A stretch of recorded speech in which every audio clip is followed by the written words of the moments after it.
ठेचा बहुत पसंद है मुझे। ठेचा ठेचा की माँ। हाई गाइज, मैले पनि यो सेलेबहरूकोमा एकदमै फेमस थेचा चाहिँ के रहेछ भन्दा चाहिँ एउटा महाराष्ट्रियन अचार जस्तो रहेछ होइन।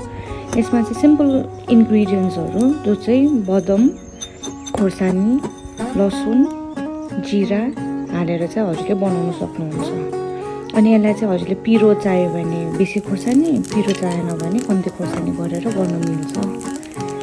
तेलमा जिरा फुरायो, त्यही तेलमा लसुन, खोर्सानी एकैछिन भुट्यो अनि त्यसमा नै तपाईँले अघि हल्का भुटेको ड्राई रोस्ट गर्नुभएको बदम चाहिँ हालेर एकैछिन फ्राई गर्नुभयो भने चाहिँ अब पिन्नुको लागि रेडी भइसक्यो।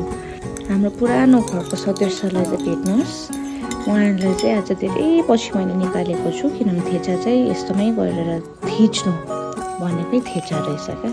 सो यो सबै हामी चाहिँ भर्खरै फ्राई गरेको छौँ। तपाईँले नुन आफूलाई जति चाहियो त्यो हालेपछि बिस्तारै बिस्तारै थिच्न सक्नुहुन्छ।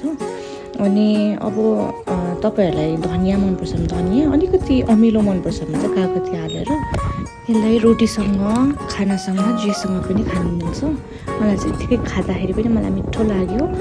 मजाको रोस्टेड बदम, खोर्सानीको ट्वाक्क, पिरो अनि लसुनको स्वाद, जिराको स्वाद आयो। यो होल कम्बिनेसन एकदमै मिठो भएको कारणले गर्दाखेरि चाहिँ प्लस धेरै टाइमै नलाग्ने भएकोले चाहिँ सेलेबको फेभरेट भएको रहेछ। सेट अप्रुभ्स, ट्राई गर्नु होला।